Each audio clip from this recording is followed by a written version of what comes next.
नमस्कार साथियों, उम्मीद करती हूँ आप सब बढ़िया होंगे और अपनी पढ़ाई को अच्छे तरीके से कर रहे होंगे।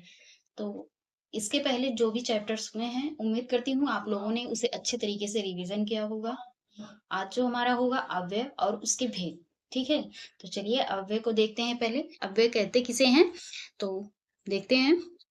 तो अव्यय कहते हैं किसी वाक्य में क्रिया विशेषण, संबंध बोधक, समुच्चय बोधक तथा विस्मय बोधक के रूप में जिन शब्दों का प्रयोग होता है, उन्हें अव्यय कहते हैं। क्या होता है भैया अव्यय? किसी वाक्य में क्रिया विशेषण हो, संबंध बोधक हो, समुच्चय बोधक हो तथा क्या हो? विस्मय बोधक हो। इनका जो प्रयोग होता है, जिन शब्दों में इनका प्रयोग होता है, उन्हें क्या कहते हैं? तो उन्हें अव्यय कहते हैं। ठीक है भैया? चलिए देखते हैं अव्यय और निपात। ठीक है? तो अव्यय क्या है? वे शब्द जिनके रूप में लिंग, वचन, पुरुष, कारक इत्यादि के कारण कोई परिवर्तन ना हो, क्या कहलाता है? अव्यय कहलाता है। वे शब्द जिनके रूप में लिंग हो, वचन हो, पुरुष हो, कारक हो, इन कारणों से कोई परिवर्तन ना हो, वो क्या कहलाते हैं? अव्यय कहलाते हैं। क्या कहलाते हैं भैया? अव्यय कहलाते हैं, है ना? चलिए अब निपात देखते हैं। निपात कहते किसे हैं? तो जब अव्यय संज्ञा या सर्वनाम या विशेषण व क्रिया विशेषण के साथ लगकर उसके अर्थ में विशेष बल भर दे, विशेष परिवर्तन कर दे, तो उसे क्या कहते हैं? तो वह निपात कहलाता है। क्या कहलाता है? निपात कहलाता है ना भैया? चलिए इसके आगे देखते हैं। जैसे उदाहरण के तौर पर अगर हम देखें तो जब हो गया, तब हो गया, अभी, उधर, वहां, इधर, कब, क्यों, वाह, आह, ठीक, अरे, और, तथा, यमम, किंतु, परंतु, बल्कि, इसलिए, अतः, अतएव, चूंकि इत्यादि। ये सब हमारे क्या हो जाएंगे? तो ये सब हमारे अव्यय के अव्यय हो जाएंगे। ठीक है भैया? अगर हम निपात के उदाहरण देखें तो जैसे में देखेंगे ही, भी, तक, तो, मत, ना, हाँ, जी, जी हाँ, क्या, जी नहीं, भर, केवल, पर, मात्र, सा, जैसा इत्यादि, ये सब हमारे क्या हो जाएंगे? तो ये सब हमारे निपात हो जाते हैं। ठीक है भैया? तो चलिए आगे देखते हैं। अव्यय के भेद को देखेंगे हम। अव्यय के भेद कितने हैं? तो अव्यय के 4 भेद हैं। अव्यय के कितने भेद है भैया? तो अव्यय के 4 भेद हैं। कौन-कौन से हैं? क्रिया विशेषण है, संबंध बोधक है, समुच्चय बोधक है और विस्मयादि बोधक है। कौन-कौन से भेद है भैया? क्रिया विशेषण हो गया एक संबंध बोधक और तीसरा जो है समुच्चय बोधक, चौथा हमारा जो है वो विस्मयादि बोधक। ठीक है भैया? तो अव्यय के कितने भेद? 4 भेद। ठीक है? अव्यय क्या होते हैं? स्वतंत्र व वस्तु पूरक अर्थ देते हैं। कैसे अर्थ देते हैं? स्वतंत्र अर्थ देते हैं। ठीक है? सं, और इसके अलावा संज्ञा, सर्वनाम, विशेषण के साथ इनका भी अर्थ होता है। अगर ये संज्ञा या सर्वनाम या विशेषण के साथ हो अव्यय तो इनका कोई ना कोई अर्थ होता है। ठीक है? अव्यय जो है ये किसका अंग है? तो ये वाक्य का अंग है। किसका अंग है? तो अव्यय जो हमारा है ये वाक्य का अंग है। ठीक है? चलिए अब इसके आगे देखते हैं निपात क्या है। निपात जो है स्वतंत्र वस्तु पूरक अर्थ नहीं देता, ये स्वतंत्र अर्थ नहीं देता है। ठीक है? इसका कोई अपना अर्थ नहीं होता है। इसका क्या होता है कि इसका कोई अपना अर्थ नहीं होता। ठीक है? शब्द, वाक्य, वाक्यांश पर अतिरिक्त बल देता है। ये शब्द हो, वाक्य हो, वाक्यांश हो, इस पर ये अतिरिक्त बल देता है। ठीक है? वाक्य के अर्थ को प्रभावित कर देता है। अगर निपात आ जाए किसी वाक्य में तो उस वाक्य का जो अर्थ होगा उस इस निपात से प्रभावित हो जाएगा। ठीक है? ये शुद्ध पूर्ण अव्यय नहीं होता है। ठीक है? प्रायः शब्द समूह के बाद इनका प्रयोग होता है। क्या है? शब्द समूह के बाद ही निपात का प्रयोग होता है। ठीक है? उदाहरण के तौर पर हम देखें तो जैसे स्वीकार में जी हाँ हो जाएगा। ठीक है? नकारात्मक में नहीं, निषेधात्मक में मत और प्रश्नबोधक में क्या हो गया, कैसे, क्यों। ठीक है? विस्मयादि बोधक में काश की, बलदायक सीमा बोधक में केवल, तुलना बोधक में सा हो जाता है, अवधारणा बोधक में लगभग और आदर बोधक में जैसे हम कह देंगे जी। ठीक है? तो ये हमारे सब क्या हो जाते हैं? ये सब निपात हो जाते हैं। ठीक है भैया? तो इनका हम किस में उपयोग कर सकते हैं? तो निपात में उपयोग कर सकते हैं। ठीक है? अब चलिए अव्यय के पहले भेद को पढ़ते हैं, क्रिया विशेषण। अव्यय का पहला भेद क्या हो जाएगा? क्रिया विशेषण। अव्यय के परिचय और भेद तथा प्रमुख विशेषताएं। अब क्रिया विशेषण के भेद देखेंगे हम और उसकी विशेषताओं को देखेंगे, ठीक है। तो क्रिया विशेषण कहते किसे हैं? तो क्रिया की विशेषता बताने वाले शब्द को क्या कहते हैं? तो क्रिया विशेषण कहते हैं। क्या कहते हैं? क्रिया की विशेषता बताने वाले शब्द को क्या कहते हैं? क्रिया विशेषण कहते हैं। क्रिया विशेषण किसे कहते हैं? क्रिया की विशेषता बताने वाले शब्द को क्रिया विशेषण कहते हैं, ठीक है। वे आविकारी शब्द जो क्रिया की बोध कराएं, वो क्या होते हैं? क्रिया विशेषण होते हैं, ठीक है। जैसे उदाहरण के तौर पे अगर हम देखें तो मोहन धीरे धीरे टहलता है, तो धीरे धीरे क्या हो जाएगा? क्रिया विशेषण हो जाएगा। क्या हो जाएगा? क्रिया विशेषण, ठीक है। इसके आगे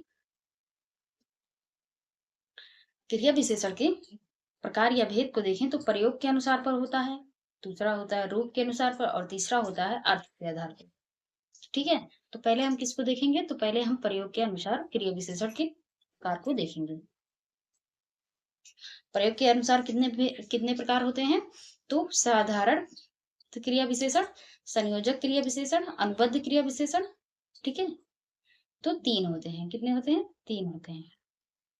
कितने होते हैं भैया? 3 होते हैं, ठीक है। कितने भेद होते हैं? तो 3 भेद होते हैं। कितने? 3। पहला क्या है? साधारण क्रिया विशेषण, दूसरा है संयोजक क्रिया विशेषण, तीसरा है अनुबद्ध क्रिया विशेषण, ठीक है। तो साधारण क्रिया विशेषण में क्या है? वाक्य में स्वतंत्र प्रयोग होता है। वाक्यों में कैसा इसका प्रयोग होता है साधारण क्रिया का? तो वाक्यों में स्वतंत्र प्रयोग होता है। जैसे बेटा शीघ्र आओ, तो शीघ्र हमारा क्या हो जाएगा? साधारण क्रिया विशेषण हो जाएगा। क्या हो जाएगा? साधारण क्रिया विशेषण, ठीक है। क्या हो जाएगा? साधारण क्रिया विशेषण हो जाएगा। मिनट।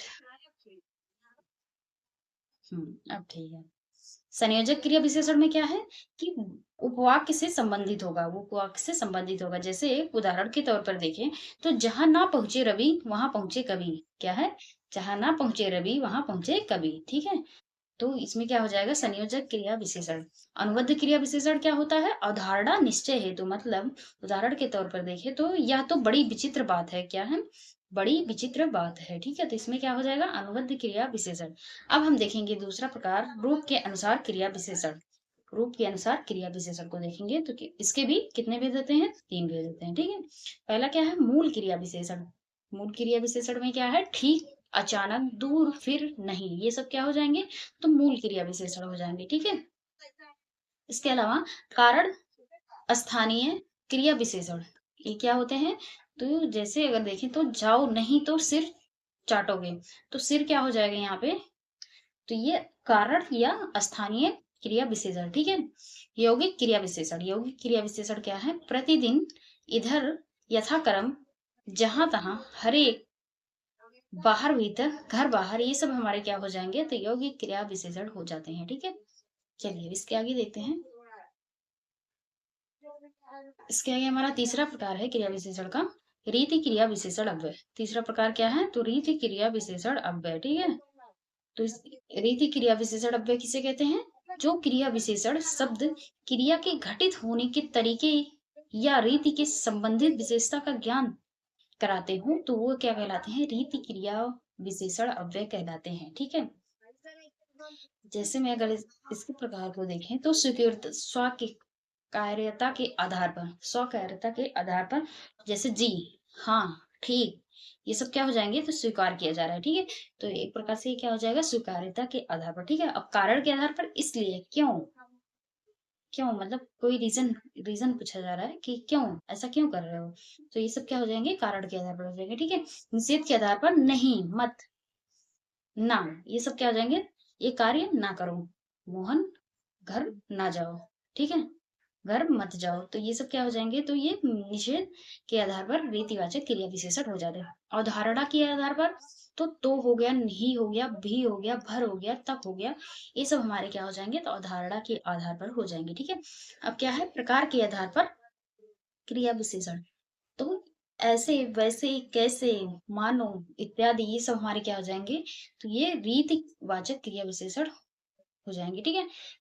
इसके आगे निश्चय के आधार पर, जैसे अवश्य, सही, सचमुच, इत्यादि, तो ये सब हमारे क्या हो जाएंगे? ये सब क्या बोध करा रहे हैं, तो ये निश्चितता का बोध करा रहे हैं, ठीक है। अनिश्चितता के आधार पर तो कदाचित, शायद, यथासंभव, ये सब हमारे क्या हो जाएंगे, अनिश्चितता के आधार पर सरेती क्रिया विशेषण अव्यय हो जाते हैं, ठीक है। चलिए इसके आगे देखते हैं।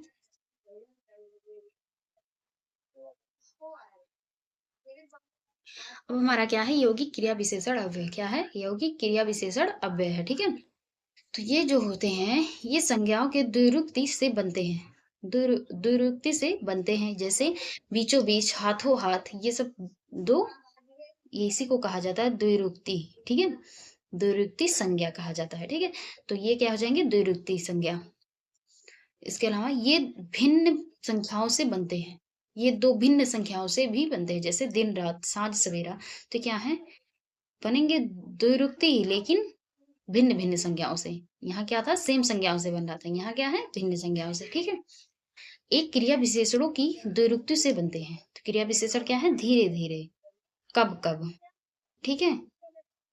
तो ये हमारे क्या हो जाएंगे, ये क्रिया विशेषणों की द्विरुक्ति बन जाएंगी, ठीक है। ये विशेषण की द्विरुक्ति से बनते हैं, जैसे एक एक, ठीक ठीक, ठीक है। तो ये हमारे क्या हो जाएंगे, विशेषण की द्विरुक्ति। अब इधर क्या है, तो ये दो क्रिया विशेषणों के मेल से भी बनते हैं, जैसे जब तब, कल परसों, ठीक है।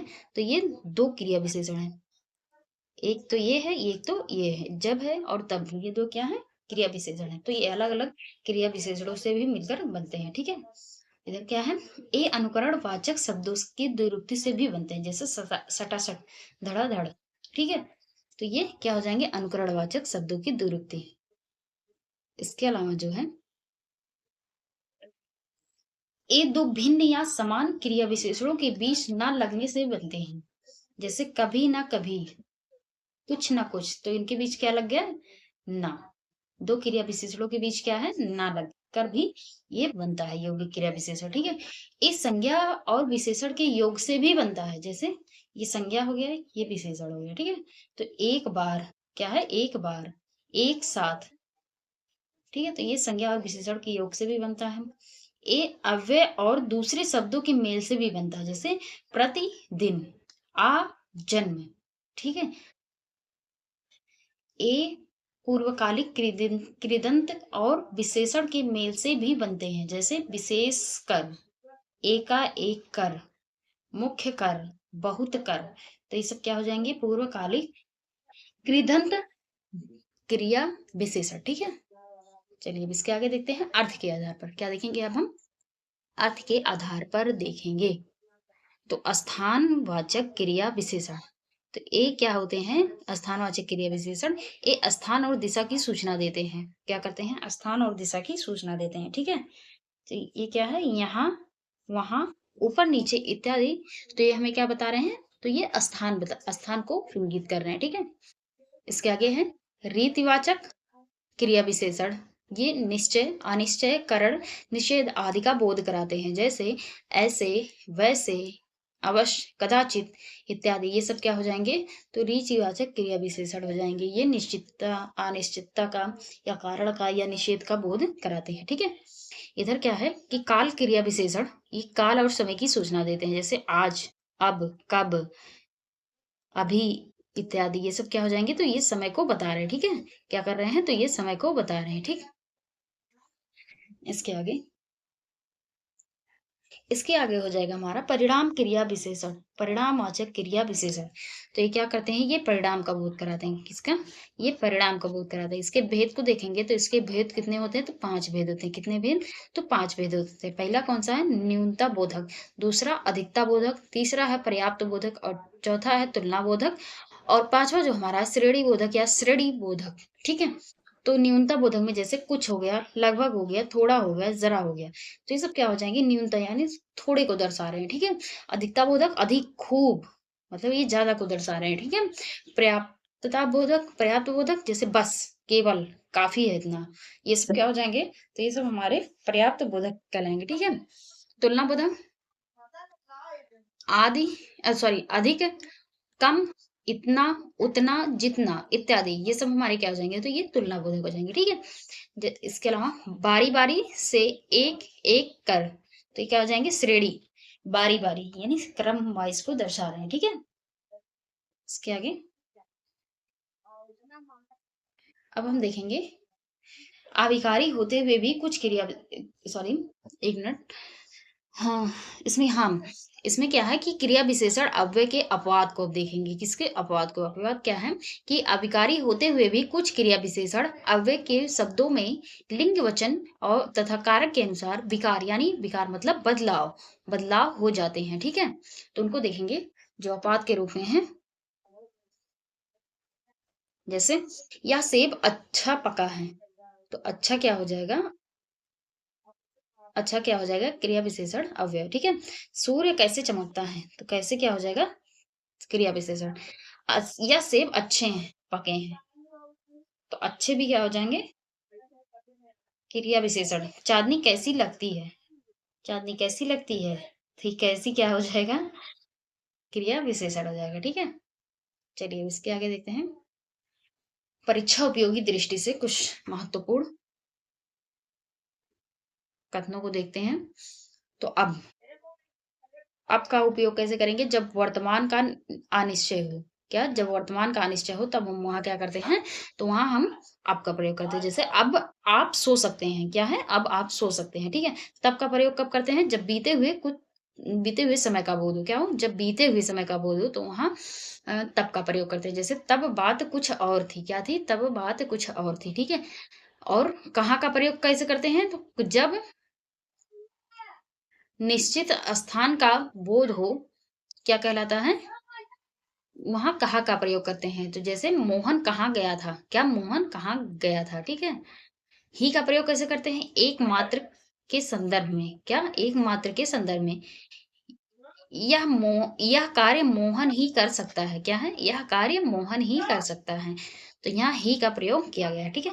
केवल का प्रयोग कब करते हैं? जब एकल के अर्थ में बोध हो। जब एकल के मतलब एक के अर्थ में बोध हो, एक को बताया जा रहा हो, तब वहाँ क्या करते हैं? तो केवल का प्रयोग करते हैं। जैसे यह काम केवल मोहन ही कर सकता है। क्या है? यह काम केवल केवल मोहन ही कर सकता है, ठीक है? बहुधा प्रायः का प्रयोग कब करते हैं? बहुधा से कम मात्रा का बोध कराने के लिए, ठीक है? तो जैसे प्रायः विद्यार्थी परीक्षा में पास हो जाते हैं, मतलब कम से कम, कम कम विद्यार्थी परीक्षा में पास हो जाते हैं। बाद का प्रयोग कब करते हैं? काल का सूचक, मतलब वह 1 माह के बाद आया। मतलब किसी समय को इंगित करना हो तो हम किसका प्रयोग करते हैं? तो बाद का, ठीक है? नहीं का कब करते हैं? निषेध का निश्चित सूचक है। तो किसी चीज को मना करने के लिए हम किसका प्रयोग करते हैं? तो नहीं का, ठीक है? तो वह नहीं जा सकता। क्या है? वह नहीं जा सकता। इधर क्या है? अभी का प्रयोग हम कब करते हैं? तुरंत के संदर्भ में, ठीक है? तो अभी 4 बजे हैं। क्या है? अभी 4 बजे हैं, ठीक है? फिर का प्रयोग कैसे करते हैं? तो भविष्य की ओर, फिर का प्रयोग भविष्य की ओर कुछ ऐसा नहीं हो सकता।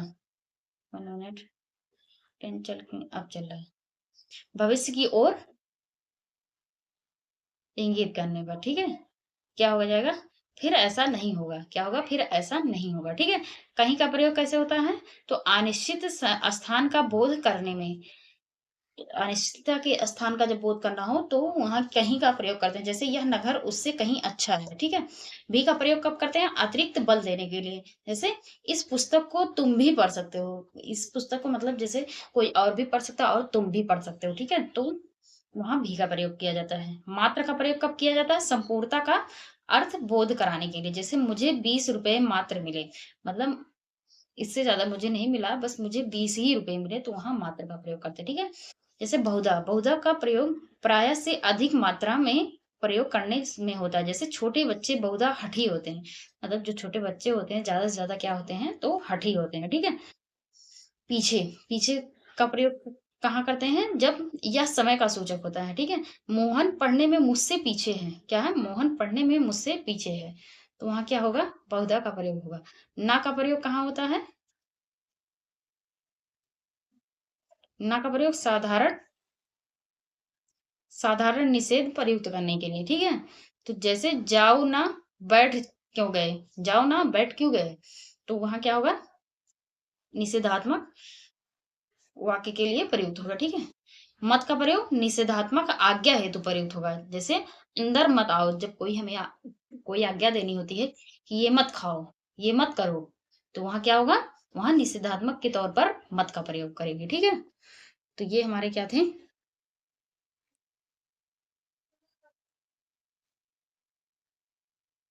वन मिनट, क्या हो गया? ठीक है भैया, चलिए अब इसके आगे देखते हैं। संबंध बोधक अव्यय क्या है? इसके आगे हमारा संबंध बोधक अव्यय है। ठीक है, तब हम किसे देखेंगे? संबंध बोधक अव्यय को। तो संबंध बोधक अव्यय और उसके भेद को देखेंगे। तो संबंध बोधक कहते कहते किसे हैं? तो जो संज्ञा या सर्वनाम के साथ क्रिया के संबंध को प्रकट करे, वो क्या कहलाता है? तो वो संबंध बोधक अव्यय कहलाता है। ठीक है, जो अव्यय किसी संज्ञा के बाहर आकर उस संज्ञा का संबंध वाक्य के दूसरे संबंध से दिखाए तो क्या कहलाता है? अव्यय कहलाता है। ठीक है, इसके कितने भेद होते हैं? इसके तीन भेद हैं। इसके कितने भेद हैं? तीन भेद हैं। कौन कौन से? प्रयोग के आधार पर, और व्युत्पत्ति के आधार पर, ठीक है, और अर्थ के आधार पर। तो ये हमारे तीन भेद हैं। ठीक है, प्रयोग के आधार पर, व्युत्पत्ति के आधार पर और अर्थ के आधार पर। ठीक है, चलिए तो पहले हम देखेंगे प्रयोग के आधार पर संबंध बोधक अव्यय। ठीक है, तो संबंध बोधक क्या होते हैं? ऐसे शब्द जो संज्ञा की विभक्तियों के पश्चात आए तो क्या कहलाते हैं? संबंध बोधक। जैसे पैसों के बिना मोहन के साथ, पैसों के बिना मोहन के साथ, तो ये हमारा क्या हो जाएगा? ये संबंध संबंध बोधक अव्यय हो जाएगा। ठीक है, अनुबद्ध या असंबंध बोधक अव्यय, तो ये क्या होते हैं? वे शब्द संज्ञा के विकृत रूप के बाद आए, जैसे मित्रों सहित, तो ये क्या है? इसके बाद आया। ठीक है, कटोरे भर, भर क्या आया? बाद में आया। ठीक है, अब क्या देखेंगे? व्युत्पत्ति के आधार पर। क्या है? व्युत्पत्ति के आधार पर। तो योगक यौगिक होता है एक, और दूसरा क्या होता है? दूसरा कौन सा भेद है? तो दूसरा मूल संबंध बोधक। पहला क्या है? यौगिक संबंध बोधक, दूसरा मूल संबंध बोधक। ठीक है, तो यौगिक में क्या है? जैसे अपेक्षा हो गया, योग होगा, लेखें, बाहर, द्वारा, मार्फत, तो ये सब क्या हो जाएंगे हमारे? तो यौगिक संबंध बोधक अव्यय हो जाते हैं। ठीक है, इसके अलावा जो हमारा दूसरा मूल संबंध बोधक अव्यय, तो जैसे में देखेंगे तो प्रयत्न हो गया, समान हो गया, नाई, पूर्वक, बिना, ये सब हमारे क्या हो जाएंगे? तो मूल संबंध बोधक अव्यय हो जाते हैं। ठीक है, अब हम देखेंगे यौगिक संबंध बोधक अव्यय। तो पहले हम देखेंगे क्रिया से निर्मित। क्रिया से निर्मित जैसे लिए, जाने, कर, मारे, चलते, तो ये सब हमारे क्या हो जाएंगे? क्रिया से निर्मित। ठीक है, उसके बाद विशेषण से निर्मित। विशेषण से निर्मित क्या हो जाएंगे? तुल्य हो जाएंगे, समान हो जाएंगे, योग, उल्टा, ऐसा, ये सब हमारे क्या हो जाएंगे? तो विशेषण से निर्मित यौगिक संबंध बोधक अव्यय हो जाते हैं। ठीक है, अब तीसरा जो हमारा है वो है क्रिया विशेषण से निर्मित यौगिक संबंध बोधक अव्यय। जैसे ऊपर हो गया, भीतर हो गया, पीछे हो गया, परे, बाहर, वहां, पास, तो ये सब हमारे क्या है? तो यौगिक संबंध बोधक अव्यय है। ठीक है, अब हम देखेंगे अर्थ के आधार पर। क्या है? अर्थ के आधार पर, अर्थ के आधार पर संबंध बोधक अव्यय। तो पहला क्या है? दिशावाचक, जो दिशा को इंगित करते हैं। जैसे प्रति हो गया, वन मिनट, अब ठीक है। जैसे दिशा के आधार पर जो दिशा को इंगित करते हैं, जैसे प्रति हो गया, आसपास हो गया, दाया बाया, और, तरफ, आर पार, तो ये सब हमें क्या बताते हैं? कि दिशा को बताते हैं। ठीक है, तो ये दिशा को इंगित कर रहे हैं, तो ये हमारे अर्थ के आधार पर है संबंध बोधक अव्यय। अब इसके आगे है साधन वाचक। जैसे जरिया हो गया, द्वारा हो गए, माध्यम हो गए, सहारे, तो ये क्या है? साधन को व्यक्त कर रहे हैं। ठीक है, तो और इसके आगे व्यतिरेक वाचक, जैसे अलावा हो गया, बगैर, बिना, अतिरिक्त, सिवा, सहित, तो ये सब क्या है? व्यतिरेक वाचक। इसके अलावा कालवाचक क्या है? कालवाचक किसे कहते हैं? तो जैसे अब तक, लगभग, पश्चात, पूर्व, पहले, बाद, पीछे, आगे, तो ये सब क्या है? कालवाचक है। ठीक है, स्थानवाचक क्या है? तो नजदीक, बीच, समीप, पास, निकट, सामने, पीछे, आगे, तो ये सब क्या है? तो ये स्थान को इंगित कर रहे हैं, स्थान को बता रहे हैं। ठीक है, तो ये सब स्थान के लिए प्रयुक्त होंगे। उद्देश्यवाचक क्या है? तो लिए, हेतु, निमित्त, तो ये सब क्या है? उद्देश्यता को बता रहे हैं। ठीक है, इसके आगे है विषयवाचक। विषयवाचक में जैसे भरोसे हो गया, लेखे हो गया, विषय हो गया, बाबत हो गया। ठीक है, तो ये सब क्या है? विषयवाचक है। इसके आगे हेतुवाचक क्या है? हेतुवाचक में वास्ते हो गया, हेतु हो गया, निमित्त हो गया, लिए, तो ये सब क्या है, तो ये हेतु के लिए भी प्रयुक्त होते हैं, ठीक है। उद्देश्यवाचक में भी था कि निमित्त और हेतु और लिए, ये उद्देश्यवाचक के लिए भी प्रयुक्त होता है और हेतुवाचक के लिए भी प्रयुक्त होता है, ठीक है। अब सादृश्यवाचक, सादृश्यवाचक में जैसे भांति हुआ, बराबर, सरीखा, लायक, अनुकूल, अनुसार, तरह, समान, तो ये सब क्या है, तो ये सादृश्यवाचक है, ठीक है।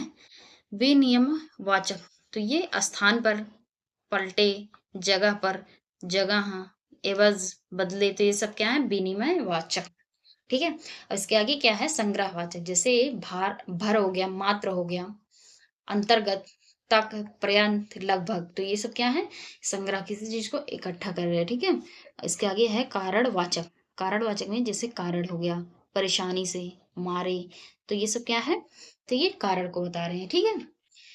सहचर्यवाचक, जैसे साथ, संग, समेत, सहित, समपूर्वक और वंश, तो ये सब क्या है, सहचर्यवाचक, ठीक है। तुलनावाचक क्या है, जैसे अपेक्षा हो गया, आगे हो गया, समान हो गया, समक्ष हो गया, तो ये सब क्या है, तुलनावाचक, ठीक है। इसके अलावा नोट में दिया गया है कि डॉक्टर वासुदेव नंदन प्रसाद के अर्थ के अनुसार संबंध बोधक अवयव को 13 भेद किए गए हैं, जबकि हरदेव बिहारी ने 14 भेद किए हैं। किसके अनुसार 13 भेद है संबंध बोधक के, तो वासुदेव नंदन प्रसाद के अनुसार 13 भेद हैं, ठीक है। लेकिन हरदेव बिहारी के अनुसार कितने भेद हैं, तो 14 भेद हैं, ठीक है। वासुदेव नंदन प्रसाद के अनुसार 13 भेद, हरदेव बिहारी के अनुसार 14 भेद हैं, ठीक है। तो इसको ध्यान में रखिएगा, ये नोट में करके दिया गया है, यानी इंपॉर्टेंट है, ठीक है। चलिए अब इसके आगे देखते हैं, संबंध बोधक अव्यय और क्रिया विशेषण अव्यय में अंतर। तो संबंध बोधक है इधर, और इधर क्या है, क्रिया विशेषण अव्यय। तो संबंध बोधक में क्या है कि इसका प्रयोग जो है संज्ञा सर्वनाम शब्दों के बाद किया जाता है, और इसका क्या है कि संज्ञा सर्वनाम के पहले किया जाता है। क्रिया विशेषण में अव्यय का प्रयोग जो है वो संज्ञा सर्वनाम शब्दों के पहले किया जाता है, और इसमें क्या है कि संबंध बोधक में इसमें बाद में किया जाता है। जैसे घर के अंदर लड़के बैठे हैं, तो के अंदर क्या है, ये पहले प्रयुक्त हुआ, ठीक है। और इसमें क्या है कि मोहन अंदर बैठा है, तो अंदर क्या हो जाएगा, निपात हो जाएगा, ठीक है। शीला श्यामा से मधुर मधुर गाती है, तो श्यामा से मधुर क्या हो जाएगा, ये संबंध बोधक अव्यय हो जाएगा, ठीक है। तो शीला मधुर गाती है, क्या है, शीला मधुर गाती है, तो मधुर क्या हो जाएगा, यहाँ क्रिया का विशेषण हो जाएगा, क्रिया विशेषण हो जाएगा, ठीक है। अब तीसरा क्या है, समुच्चय बोधक, क्या है, समुच्चय बोधक अव्यय। समुच्चय बोधक अव्यय कहते किसे हैं, ऐसा पद जो क्रिया संज्ञा की विशेषता ना बताकर वाक्य या पद के संबंध जोड़ता हो, तो वो क्या कहलाता है, समुच्चय बोधक कहलाता है, ठीक है। और क्या है, जो अव्यय दो पदों या वाक्यों को परस्पर जोड़ता हो, वो भी हमारा क्या कहलाता है, समुच्चय बोधक अव्यय, ठीक है। तो इसके दो भेद होते हैं, इसके दो भेद हैं। तो अगर उदाहरण के तौर पर देखें समुच्चय बोधक अव्यय के, कि आंधी आई और पानी बरसा, पहले क्या हुआ, पहले आंधी आई, कारण बना, पहले एक वाक्य बना, फिर उसी पे दूसरा वाक्य डिपेंड हो गया कि पानी बरसा, पहले आंधी आई फिर पानी बरसा, ठीक है। और इसमें क्या है, परिश्रम करो ताकि जीवन सफल हो सके, परिश्रम करो ताकि जीवन सफल हो सके, ठीक है भैया। चलिए अब इसके आगे देखते हैं, इसके दो भेद हैं। तो पहला कौन है, समानाधिकरण समुच्चय बोधक अव्यय, और दूसरा क्या है, व्याधिकरण समुच्चय बोधक अव्यय, ठीक है। तो पहले समानाधिकरण समुच्चय बोधक अव्यय और उसके भेद को देखते हैं। तो इसके कितने भेद हैं, तो इसके 4 भेद हैं, कितने भेद हैं, 4 भेद हैं, ठीक है। पहला है विभाजक अव्यय, दूसरा है परिणाम बोधक अव्यय, और तीसरा है संयोजक बोधक अव्यय, और चौथा है विरोधवाचक अव्यय, ठीक है। तो पहले विभाजक अव्यय को देखते हैं। तो इसमें जैसे या हो गया, वा हो गया, नहीं तो, कि, अथवा, ये सब क्या करेंगे, एक वाक्य को दूसरे वाक्य से अलग कर देंगे, तो इसमें क्या हो जाएगा, तो ये हमारा विभाजक अव्यय कहला जाएगा। परिणाम बोधक जैसे अतएव, अतः, इसलिए, सो, तो ये सब हमारे क्या हो जाएंगे, परिणाम बोधक अव्यय। संयोजक अव्यय जैसे और हो जाएगा, एवं हो जाएगा, व हो जाएगा, तथा, तो ये क्या हो जाएगा, एक वाक्य को दूसरे वाक्य से जोड़ेगा, क्या हो जाएगा, एक वाक्य को दूसरे वाक्य से जोड़ेगा, ठीक है। इसके आगे विरोधवाचक अव्यय क्या हो जाएगा, किंतु हो जाएगा, बल्कि हो जाएगा, मगर, वरन, लेकिन, पर, तो ये क्या हो जाएगा, विरोधवाचक अव्यय, क्या हो जाएगा, विरोधवाचक अव्यय हो जाएगा, ठीक है।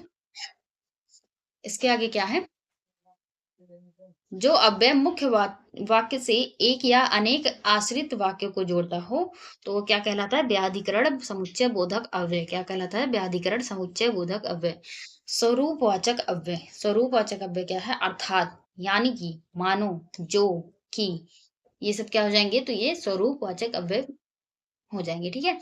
उद्देश्यवाचक ताकि हो जाएगा, इसलिए, कि, जो, ये सब हमारे क्या हो जाएंगे? उद्देश्यवाचक अव्यय। ठीक है।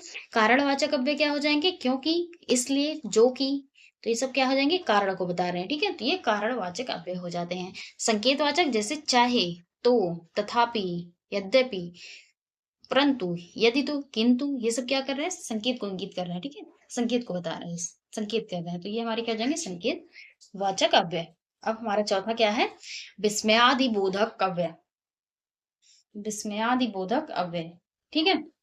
अब इसके भेद को देखेंगे। इसके कितने भेद हैं? इसके भैया हैं 7। कितने भेद हैं? 9 है, सॉरी, 9 भेद हैं। ठीक है। पहला कौन है? जो अव्यय दुख, घृणा, उल्लास, हर्ष, शोक आदि मनोभाव को सूचित करे। जो अव्यय दुख हो, घृणा हो, खुशी हो, शोक हो, वहां क्या हो, वहां मनोभाव को दर्शाए, वो क्या होता है? तो उन वाक्य को देखते हैं, जैसे वाह, आहा, अरे, ओह, छी छी। तो ये सब हमें बताएंगे विस्मयादि बोधक को। इसे आप आसानी से पहचान सकते हैं क्योंकि इसका चिन्ह लगा हुआ है। ठीक है। विस्मयादि बोधक को आप आसानी से पहचान सकते हैं कि इसके आगे इसका चिन्ह लगा होता है अक्सर। तिरस्कार बोधक अव्यय में जैसे हट, अरे, दुर, धिक, भाग भाग, चुप, तो ये सब क्या हो जाएंगे? तिरस्कार के रूप में प्रयुक्त होते हैं। ठीक है। अनुमोदन बोधक, तो ये क्या होता है? शाबाश, हाँ हाँ, वाह, ठीक, अच्छा, तो ये सब क्या हो जाएंगे? तो ये अनुमोदन अनुमोदन बोधक अव्यय कहलाते हैं। ठीक है। हर्ष बोधक अव्यय। हर्ष बोधक अव्यय, तो ये जो है, जैसे हो जाएंगे वाह वाह, आहा, धन्य धन्य, वाह, शाबाश, अच्छा, जय, तो ये सब क्या हो जाएंगे? तो ये सब हर्ष बोधक कहलाएंगे। शोक बोधक में जैसे ओह, हाय, आह, हा हा, त्राही त्राही, तो ये सब क्या हो जाएंगे? शोक को दर्शा रहे हैं। ठीक है। शोक बोधक हो जाएंगे। आश्चर्य बोधक ओहो, वाह, क्या, तो ये सब क्या हो जाएंगे? तो ये सब आश्चर्य को दर्शा रहे हैं। ठीक है। तो संबंध बोधक अहो, लो, अरे, रे, अजी, हे, तो ये सब क्या हो जाएंगे? संबंध बोधक, संबंध के रूप में किसी को बुला रहे हैं। ठीक है। स्वीकार बोधक जैसे हाँ, जी हाँ, ठीक, बहुत अच्छा, तो ये सब क्या है? तो स्वीकार बोधक अव्यय है। ठीक है। घृणा बोधक जैसे छी छी, राम राम, ठीक है, तो ये सब क्या हो जाएंगे? घृणा बोधक अव्यय हो जाते हैं। ठीक है। तो विस्मयादि बोधक में क्या है कि इसके चिन्ह को आप अच्छे तरीके से पहचान सकते हैं, तो विस्मयादि बोधक में कोई प्रॉब्लम नहीं होगी। तो आज के लिए इतना ही। इसको अच्छे से तरीके से आप लोग रिवीजन कर लीजिएगा। ठीक है। एक बार और। तो आज के लिए इतना ही। Thank you so much.